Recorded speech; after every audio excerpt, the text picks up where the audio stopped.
नमस्कार। आज मैं प्रेम सागर नामक हिंदी में श्री कृष्ण कथा पर आधारित एक प्रसिद्ध ग्रंथ है जिसे संत लल्लू लाल जी ने लिखा था। उसी के 40वें अध्याय चतुर्भुज रूप का दर्शन का वाचन करने जा रहे हैं।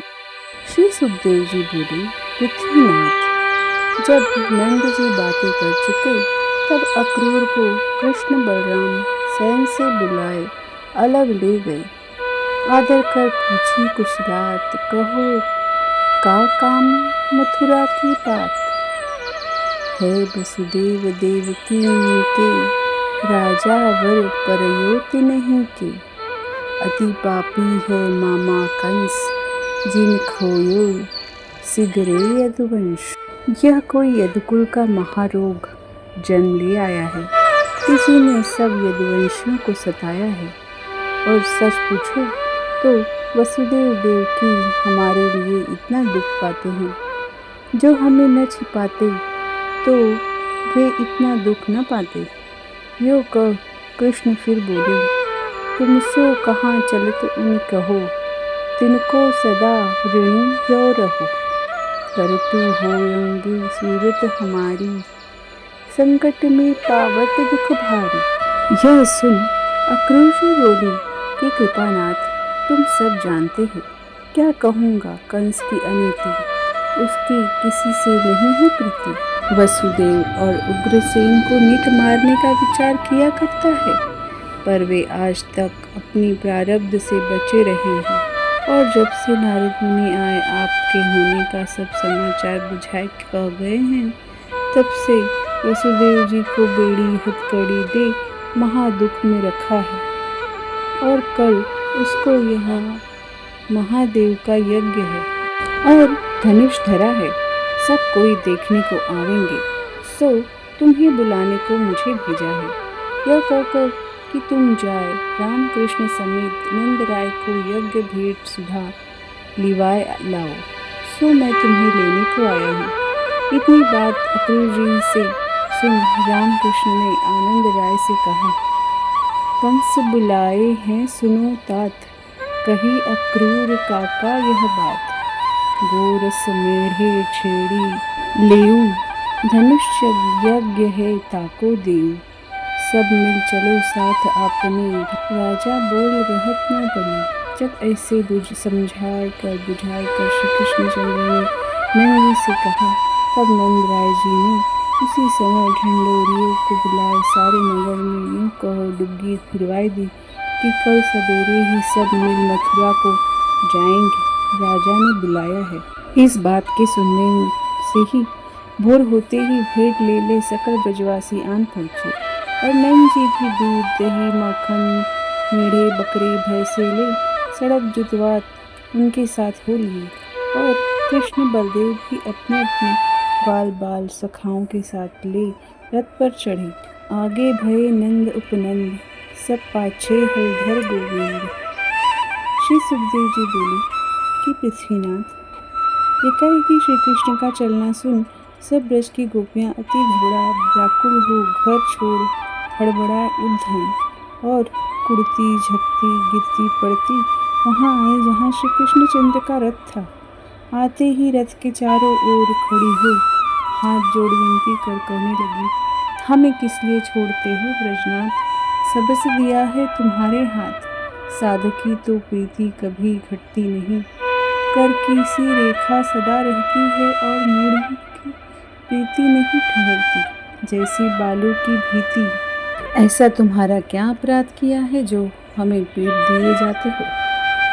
योग श्री कृष्णचंद्र को सुनाए। फिर गोपियाँ अक्रूर की ओर देख बोली, यह अक्रूर क्रूर है भारी, जाने कछु न पीर हमारी। जो बिन छिन सब होती अनाथ, ताही ले चलो अपने साथ। कपटी क्रूर कठिन मन भयो, नाम अक्रूर वृथा किन दयो। हे अक्रूर कुटिल मतिहीन, क्यों दाहत अबला आधीन। ऐसी कड़ी बातें सुनाए सोच संकोच छोड़ हरि का रथ पकड़ आपस में कहने लगी, मथुरा की नारियां अति चबल चतुर रूप गुण भरी हैं। उसने प्रीतिकर गुण और रस के वश हो, वहाँ ही रहेंगे बिहारी, तब काहे को करेंगे सूरत हमारी। उन्हीं के बड़े भाग हैं जो प्रीतम के संग रहेंगे, हमारे जब तब करने में ऐसी क्या चूक पड़ी थी जिससे श्री कृष्णचंद्र बिछड़ते हैं। यो आपस में कह फिर हरि से कहने लगे कि तुम्हारा तो नाम है गोपीनाथ, किस लिए नहीं ले चलते हैं हमें अपने साथ। तुम बिन छिन छिन कैसे कट, पलक ओट भय छाती फटे। हिय लगाय क्यों करता बिछोह, निठुर निर्दयी धरत धरत नहीं मोह। ऐसे तहाँ चपे सुंदरी, सोचे दुख समुद्र में परी। चाही रही इकट कहरी ओर, ठगी मृगसी चंद्र चकोर। परही नैन ते आंसू टूट, रही बिथुरी लट मुख पर छूट। ऐसे श्री सुखदेव मुनि बोले कि राजा, उस समय गोपियों की तो यह दशा थी जो मैंने कही, और यशोदा रानी ममता कर पुत्र को कंठ लगाए रो रो अति प्यार से कहती थी कि बेटा, जे दिन में तुम वहाँ से फिर आओ, तय दिन के लिए कलेव ले जाओ, तहाँ जाए किसी से प्रीति मत कीजो। बेरा आए अपनी जननी को दर्शन दीजो।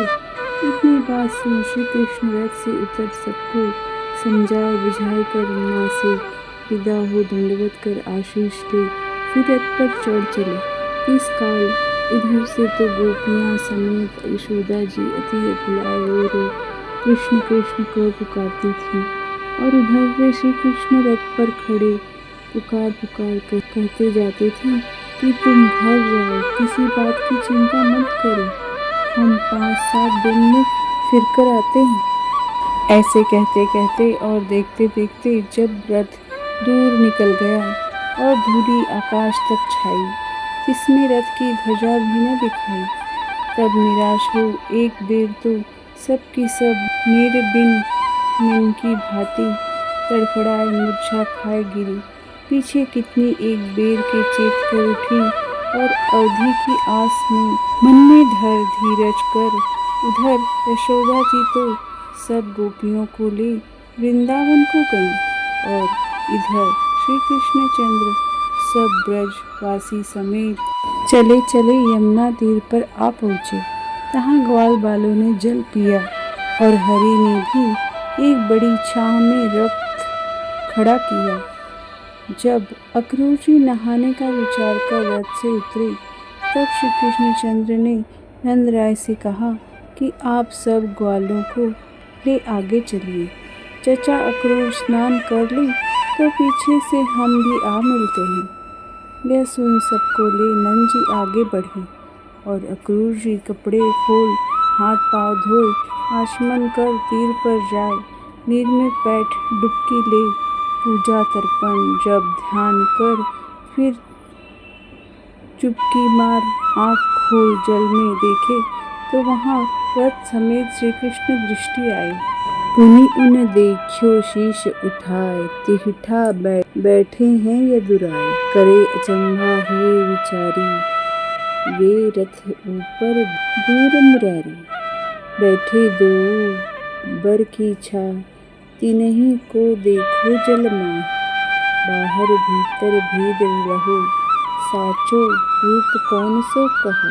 महाराज अक्रूर जी तो एक ही मूरत बाहर भीतर देख देख सोचते ही थे कि इसी बीच पहले तो श्री कृष्णचंद्र जी ने चतुर्भुज हो शंख चक्र गदा पद्म धारण कर सुर मुनि किन्नर गंधर्व आदि सब भक्तों समेत जल में दर्शन दिया, और पीछे शेष शाही हो गए, तो अक्रूर देख और भी भूल रहा। इसी के साथ इस अध्याय का समापन हुआ। धन्यवाद कथा का श्रवण करने के लिए। जय कन्हैया लाल की जय, जय गोविंद गोपाल की जय। राधे राधे।